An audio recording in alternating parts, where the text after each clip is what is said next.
আসসালামু আলাইকুম আমার লাভলি ভিউয়ার্স, ঘরোয়া দেশি বিদেশি রান্নাবান্নায় আপনাদেরকে স্বাগতম।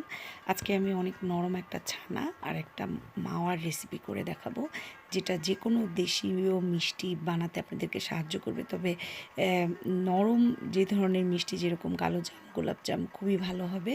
তো আমি আপনাদেরকে ধীরে ধীরে বলে যাব, পুরো ভিডিওটা প্লিজ দেখবেন, মিস করবেন না। আমার অনেক ছোট ছোট টিপস থাকবে এখানে। আমি দুধ, বাটার মিল্ক আর ডাবল ক্রিম আর কিছুটা বাটার ইউজ করব ছানা বানাতে। তো আমি মাওয়া বানানোর জন্য কড়াইতে 1 কেজি দুধ নিয়ে নিয়েছি। আমি ধীরে ধীরে এটাকে জাল দিব মিডিয়াম আঁচে, এবং আপনাকে সারাক্ষণ এটাকে নাড়তে হবে যাতে নিচে লেগে না যায়, সর যাতে না পড়ে দুধটাতে। আর এদিকে আমি ছানার জন্য নিয়েছি 3 লিটার দুধ। তো আমি এটাকে বলক ওঠা পর্যন্ত ওয়েট করব। এটাও যাতে নিচে লেগে না যায় সেদিকে আমাকে খেয়াল রাখতে হবে। তো এখানে আমি একটা ডাবল ক্রিম ইউজ করব। আর আমার জন্য যে দুধটা নিয়েছিলাম অনেকটা শুকিয়ে এসেছে। কিছুটা বাটার, আমি এখানে 1 টেবিল চামচ বাটার আর কিছুটা গুঁড়ো দুধ ইউজ করেছি 3 টেবিল চামচের মতো। তো আমি এখানে মিক্স করে নিচ্ছি।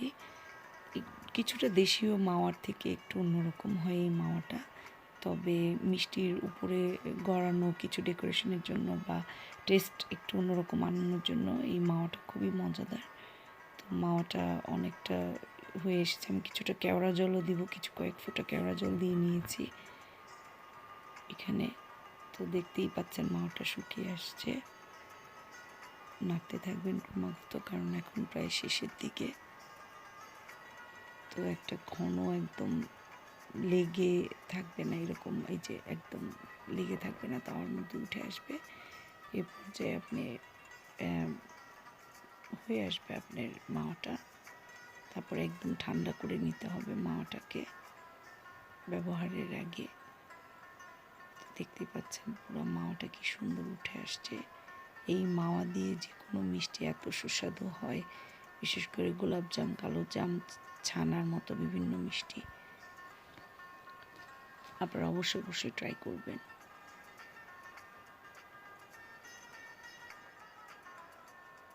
ছানার জন্য একটা নরম সুতির কাপড় নিয়ে নিব, আর একটা পাতিলের উপর আমি একটা স্ট্রেনার রেখে নিব, চালনি, যেটার উপর আমি এই কাপড়টাকে বিছিয়ে রাখবো। আর স্ট্রেনার রাখবো আমি ছানার পানিটা রেখে দিব, কারণ আমি আবার 2-1 দিনের মধ্যে মিষ্টি বানালে ওই ছানার পানি দিয়ে ছানা করে নিতে পারবো। তো ছানার পানি দিয়ে খুবই নরম আবার ছানা বানানো যায়। তো 180-তে দুধ গরম আমার বলক ওঠার পর একটু কমিয়ে ঠান্ডা করে, 180, ঠান্ডা না একদম 180 মতো মোটামুটি একটা টেম্পারেচার থাকবে। তো আমি তারপর এটার মধ্যে বাটার মিল্কটা দিব। তো মোটামুটি আমি এখন বাটার মিল্কটা দিয়ে দিতে পারি। দুধটা মোটামুটি বলক উঠে আবার আমি একটু কমিয়ে নর্মাল করে নিয়েছি, কিছুটা কমিয়ে টেম্পারেচারটা একটু কমিয়ে নিয়েছি। তো আমি এখন এটার মধ্যে ডবল ক্রিম, বাটার ক্রিম আর সামান্য কিছু বাটার, যেহেতু এখানে 3 লিটার দুধ, আমি বাটার মিল্ক পুরোটা দিয়ে দেবো। এখানে 1 লিটার বাটার মিল্কের প্যাকেট, আমি পুরোটা দিয়ে দিব। আমি এর আগে জাল দিতে দিতে 500 ml আমি ডবল ক্রিম দিয়ে দিয়েছি, আর 1 টেবিল চামচ বাটার দিয়েছি। আমি এর জন্য ক্রিমটা ইউজ করছি কারণ দুধের মধ্যে থেকে ননি তুলে ফেলা হয়। দুধটাকে অনেক ফ্যাট ফ্রি করার জন্য বেশ অনেকটা ননি ফ্যাট তুলে নেওয়া হয়, আর যে কারণে দুধের ছানাটা একটু শক্ত শক্ত থাকে। তো ছানাটা অনেক নরম করার জন্য আমি এই টিপসটা আবিষ্কার করেছি। ক্রিম দিয়ে আমি first time, double cream add করে আমি ফার্স্ট টাইম ছানা বানাচ্ছি। আমি এর আগে বাটার ইউজ করেছি, কিন্তু ডবল ক্রিমটা আমি ফার্স্ট টাইম ইউজ করেছি।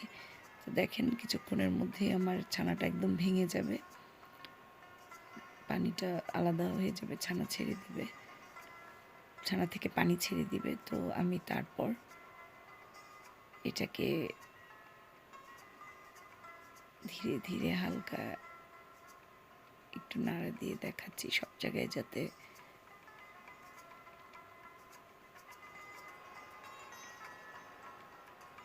এটা বাংলাদেশে হয়তো মাঠা বলে এই বাটার ক্রিমটাকে, বাটার মিল্কটাকে। বাটার মিল্ক বাংলাদেশে অ্যাভেলেবেল পাওয়া যায়। তো এই যে দেখেন আমি চালনির মধ্যে ছেলে নিচ্ছি কাপড়টার মধ্যে থেকে অনেক কেয়ারফুলি এটা করতে হবে। ছানা আমার অসম্ভব অনেক পরিমাণ ছানা হয়েছে, অসম্ভব নরম। তো যাতে এটার মধ্যে বাটার মিল্ক না থাকে, আমার মিষ্টি যাতে না ভেঙে যায় পরবর্তীতে, আমি এটাকে সামান্য একটু ওয়াশ করে নিব।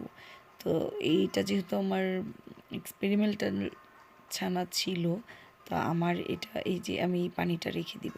তো আমার এই ছানাটাকে একটু ধুয়ে নিব, একটু ঠান্ডা পানি ছেড়ে ভালো মতো একটু ধুয়ে নিব, যাতে ওই ইয়ের পানিটা না থাকে, মাঠার পানিটা এখানে না থাকে, বাটার মিল্কের পানিটা।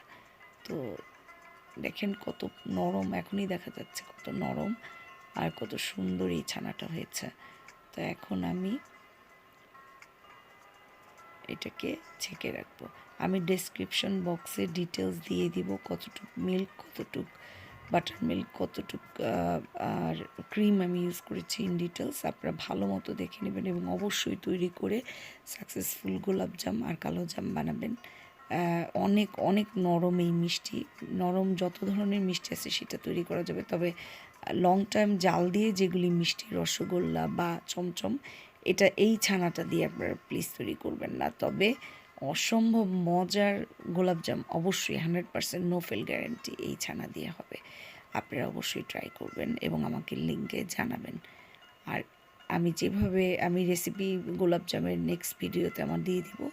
আমি যেভাবে দিব আপনারা ওইভাবে করলে অবশ্যই আপনারা সাকসেসফুল নরম তুলতুলে গোলাপজামুন পাবেন। আর যারা নরম কালোজাম খেতে পছন্দ করেন তারা এই সেম ছানার রেসিপি দিয়ে কালোজামও তৈরি করে নিতে পারেন। তো দেখতে পাচ্ছেন আমি চেপে যতটা পারি পানি ফেলে দিয়ে যে ঝুলিয়ে রাখবো। আমি এখানে 3 ঘন্টা ঝুলিয়ে রেখেছি ছানা। তো এই যে আমার মাওয়া দেখতে পাচ্ছেন হয়ে গিয়েছে। আমি এখন মাওয়াটাকে গ্রেটারের মধ্যে গ্রেট করে নিব, ভেঙে ভেঙে দিচ্ছি। এটাকে আমি কিছুক্ষণ ডিপে রেখেছিলাম, তারপরে আমি যে বের করে এটাকে গ্রেট করে নিব, যাতে এটা একদম মানে ইউজ করতে পারি, পাউডারের মতো হয়ে যায়।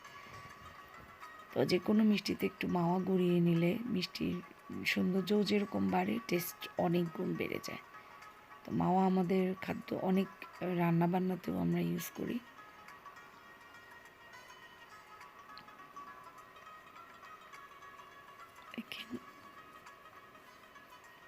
করে নিচ্ছি।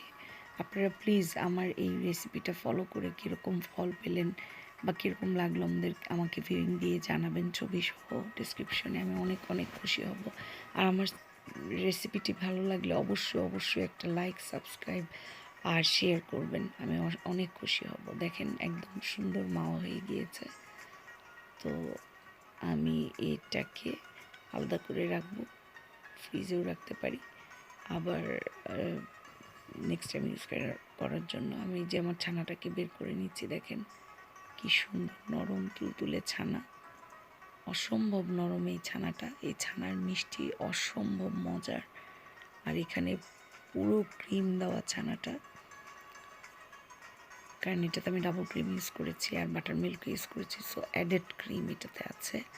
তো আমাদের মিষ্টি মজাই হয় ক্রিম জাতীয় ননিযুক্ত দুধে। তো আপনারা এটা অবশ্যই ফলো করবেন। আর কেমন লাগলো আমাদেরকে অবশ্যই জানাবেন, আমি অনেক খুশি হব।